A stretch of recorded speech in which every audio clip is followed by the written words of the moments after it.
முதலாவது, இந்த credit card மூலமாக பொருள் வாங்கக்கூடிய பழக்கம், அடிக்கடி வாங்கக்கூடிய பழக்கம் உங்களுக்கு இருந்துச்சு அப்படின்னா அதை மாற்றிக்கோங்க.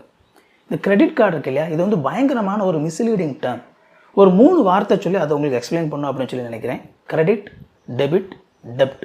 இதில் கிரெடிட் அப்படிங்கிறது என்ன அர்த்தம் அப்படின்னா, நீங்கள் வந்து ஒரு வேலை பார்க்குறீங்க, அந்த கம்பெனிலேருந்து உங்களுக்கு சம்பளம் கொடுக்குறாங்க, அது வந்து உங்களோட அக்கௌண்ட்டுக்கு டைரெக்டாக போகுது. அப்போ வந்து உங்களுக்கு பேங்க்லேருந்து ஒரு மெசேஜ் வரும், உங்களுக்கு ஒரு வேளை 50,000 rupees சேலரி அப்படின்னா 50,000 rupees கிரெடிட்டட் இன்னோட அக்கௌண்ட் அப்படின்னு சொல்லி வரும். ஸோ அது வந்து கிரெடிட் ஆகிறது. அடுத்தால டெபிட். டெபிட் அப்படிங்கிறது என்ன அப்படின்னா, அதே அக்கௌண்ட்லேருந்து நீங்கள் காசை எடுக்கிறது. ஒரு ஏடிஎம் கார்டை பயன்படுத்தி நீங்கள் காசை எடுக்கிறீங்க, எடுக்கும்போது உங்களுக்கு அந்த பேங்க்லேருந்து மெசேஜ் வரும், 10,000 rupees எடுத்தீங்க அப்படின்னா 10,000 rupees உங்களோட அக்கௌண்ட்லேருந்து டெபிட் ஆகிருக்குது அப்படின்னு சொல்லி எஸ்எம்எஸ் வரும். அடுத்தால டெப்ட். டெப்ட் அப்படின்னு என்ன அர்த்தம் அப்படின்னா கடன் அப்படின்னு சொல்லி அர்த்தம். நீங்கள் ஒருத்தட்ட போய் எனக்கு இவ்வளோ ரூபா நீங்கள் தாங்க அப்படின்னு சொல்லி வாங்கிக்கிறீங்க, அப்படி வாங்கும்போது நீங்கள் டெப்ட், நீங்கள் வந்து கடன்காரன் ஆகிறீங்க. இதில் இந்த கார்டு இருக்கு இல்லையா, இந்த கார்டுக்கு கிரெடிட் கார்டு அப்படின்னு சொல்லி பேர் வச்சுருக்கிறாங்க. ஆக்சுவலாக இந்த கார்டு மூலமாக நீங்கள் ஒரு பொருள் வாங்கும்போது நீங்கள் பேங்குக்கிட்ட இருந்து கடன் வாங்குறீங்க. நியாயமாக இதுக்கு வந்து டெப்ட் கார்டுன்னு சொல்லி தான் பேர் வச்சுருக்கணும். தமிழில் அழகாக இதுக்கு கடன் அட்டைன்னு தான் பேர் வச்சுருக்கிறாங்க, ஆனால் ஆங்கிலத்தில் தான் இதுக்கு கிரெடிட் கார்டு.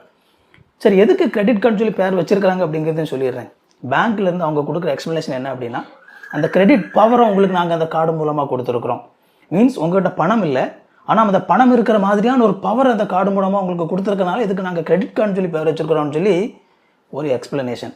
ஆனால் ஆக்சுவலாக இந்த கார்டு அப்படிங்கிறது உங்களுக்கு எந்த கிரெடிட்டையும் கொடுக்கறது இல்லை, அது ஆக்சுவலாக உங்களுக்கு வந்து டெப்ட், கடனை தான் கொடுக்குது. இந்த கிரெடிட் கார்டை பயன்படுத்தி நீங்கள் பொருள் வாங்கும்போது என்ன நடக்குது அப்படின்னா, எதிர்காலத்தில் உங்களுக்கு வரப்போகிற பணத்தை வச்சு நீங்கள் இப்போவுமே அந்த பொருளை வாங்குறீங்க.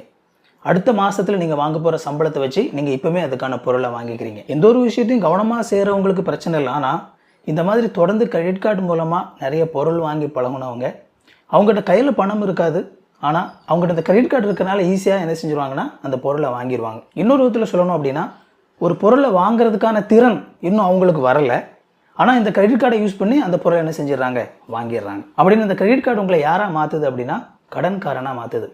நல்லா யோசிங்க, உங்களால் இந்த கிரெடிட் கார்டை யூஸ் பண்ணி பணம் வாங்கி அதை மாதம் மாதம் செலுத்தி முடிச்சிட முடியும் அப்படிங்கிற கான்ஃபிடென்ட் உங்களுக்கு இருக்குது அப்படின்னா, ஏன் அதே பணத்தை மாதம் மாதம் நீங்கள் சேமித்து வச்சு உங்களுடைய கையில் அந்த பொருளை வாங்குறதுக்கான பணம் சேர்ந்ததுக்கப்புறம் வாங்கக்கூடாது? அதுக்கு நிறைய பேர் சொல்கிற காரணம் என்ன தெரியுமா? அப்படி செஞ்சால் என்னால் வாங்க முடியாது, மீன்ஸ் எனக்கு டிசிப்ளின் இல்லை அப்படிங்கிறது தான். உங்களுக்கு தேவையெல்லாம் நீங்கள் டிசிப்ளினை வளர்த்துக்கணும், சரியான விதத்தில் பணத்தை சேவ் பண்ணி வாங்க பழகிக்கணும். ஸோ இது வரைக்கும் நீங்கள் கிரெடிட் கார்டு யூஸ் பண்ணி பொருள் வாங்கி பழகலை அப்படின்னா உங்கள் வாழ்க்கை முழுக்க அந்த பழக்கத்தை பழகவே பழகாதீங்க, அது நல்லதில்லை. ஒருவேளை நீங்கள் அப்படி ஒரு பழக்கம் உங்களுக்கு எக்ஸ்டென்சிவாக இருக்குது அப்படின்னா தயவு செய்து அந்த பழக்கத்தை மாற்றிக்கோங்க. இது இருக்கிற வரைக்கும் உங்களால் பணத்தை சேவ் பண்ணவே முடியாது. இந்த கிரெடிட் கார்டுடைய நோக்கமே உங்கள்கிட்ட இருக்கிற பணத்தை நக்கி எடுக்கிறது தான். அதனால் தயவு செய்து அந்த பழக்கத்தை பழகாதீங்க. இந்த வீடியோ உங்களுக்கு ரொம்ப யூஸ்ஃபுல்லாக இருந்திருக்கும் அப்படின்னு சொல்லி நினைக்கிறேன். இதே மாதிரி இன்னும் நிறைய யூஸ்ஃபுல்லான வீடியோஸ் நம்ம சேனலில் இருக்குது, போய் பாருங்கள்.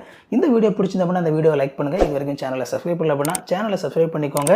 உங்களுக்கு நோட்டிஃபிகேஷன் வேணும்னு நினச்சிங்க அப்படின்னா அந்த பெல் பட்டனை கிளிக் பண்ணிக்கோங்க. இன்னொரு சூப்பரான வீடியோவில் சந்திப்போம் friends. Thank you. God bless you.